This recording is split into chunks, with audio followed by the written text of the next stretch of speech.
Sony Ericsson event where they've just announced a Fab 5, including the Vivaz and the Vivaz HD, which are both Symbian devices. I managed to grab Dan Carter, who is blogging for Sony Ericsson, and you can see down on the laptop here the Sony Ericsson Mobile World Congress blog. And I know that he's had his hands on the Vivaz for about a couple of hours now, so he's going to give us his first impressions and talk us through the handset. And so in his hands there, we've got the Symbian-powered Sony Ericsson Vivaz with its 8.1 megapixel camera, the 720 recording, and the human curvature on the design, so it feels nice in the hand. So Dan, can you give us a quick whirl through some of the screens? Yeah, sure. I mean, like with this Satio, you get your main home screens across the top. You get 5 of them. You can customize them however you like, again, like the Satio was. The nice one with this one is there's also a Twitter app built in as well. So it's all built by Flash. So when you go to the Twitter app, you log into your details, you can post comments, you can do all kinds of things from that as well. There's your main screen there as well. You've got your photos, so you can scroll through your photos. These are all the ones I took earlier on. Again, I've all like the Vivaz Pro and all the new minis as well. And then you've got your shortcuts.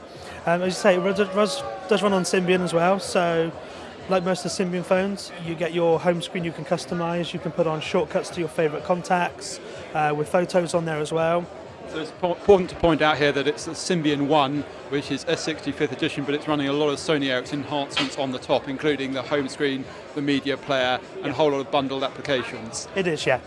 I mean, the best thing about this one, it's all built around the camera. It's 720p, like you said. It's HD video recording with an 8.1 megapixel camera. It has an LED light on it. So far, I've been using it today for, like I say, a couple hours. The photos on it are really good. The video recording is very impressive, with the continuous macro on there as well, to getting in closer on for all different things like keyboards and things. I tried it on. The only problem you can have with the phones like this, with the LED light, is it's not a xenon flash. Events like this where it's at night time, it's at a club, you want to have a proper xenon flash. That's what you get the Satio for. This is more built around the video. The Satio is more built around the camera. And what do you make of the sort of curvature on the device? Because I know Sony Ericsson very deliberately done the design that is supposed to fit into the hand. Has that been your experience? It is actually, yeah. First thing when I got it, I actually really liked the design of it. You can tell obviously all the curves are on the top as well. Just the on-off switch. The on-off switch is like the whole on the top. It's like nothing apart from the on-off switch. It's really thin. I actually really like the design. I hope they do a few more like this in the future. And it's actually quite thin. And the other thing, departure from the past devices, is it actually has a 3.5mm audio jack, and it's also used for TV out as well, isn't it? It is. I mean, that's handy. It's on the top as well, so if you're having it in your pocket, you don't have to worry about having the cable getting stuck. It's at the top of it. Put the phone in your pocket, get your headset on. There you go, it's all located at the top there as well. You got your USB port in there as well. But yeah, having it on the top, it's great for a lot of people who want to listen to music on the move. Just plug the cable in, and off you go. And it's a contrast from the Sony Ericsson proprietary port system of before, so it's good to see them standardising around that sort of thing, and a big improvement from the Satio, I feel. Definitely, yeah. I mean, the Sony Ericsson, they've had the same adapter for quite a while now. I know a lot of people are going over to different style connectors, like the universal one for a lot of people, and I think this is probably one of the first steps they're having towards that. But changing the headset jack as well, changing the charger port on there.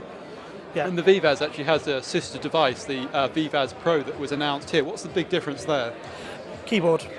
This one, as you can see, it's all done by touchscreen, very thin, very light. The Vivaz Pro has a slide-out keyboard that just comes out underneath. QWERTY, well spaced, very nice to text on as well. Haven't had a lot of hands-on time with that, but hoping to get some more a bit later tonight or tomorrow as well. And when can we expect to see these available on the market? They're going to be going on sale this half of the year, so before the summer, which is really nice because a lot of the Sony Ericsson phones recently have been announced. Look at the Satio, it was announced this time last year. It only got put on sale at the end of the year, so they're getting out this half of the year for a lot of people to get hands on. And I understand that the Sony Ericsson Vivaz has a 720 megahertz processor in it, which actually makes it the fastest Symbian device on the planet. It is, in fact, yes. And that has a big impact on something like HD video recording, where we saw frame drops on something like the Samsung i8910. We should expect to get right up to near the 25 frames per second that detailed in the specs as a result of that processor.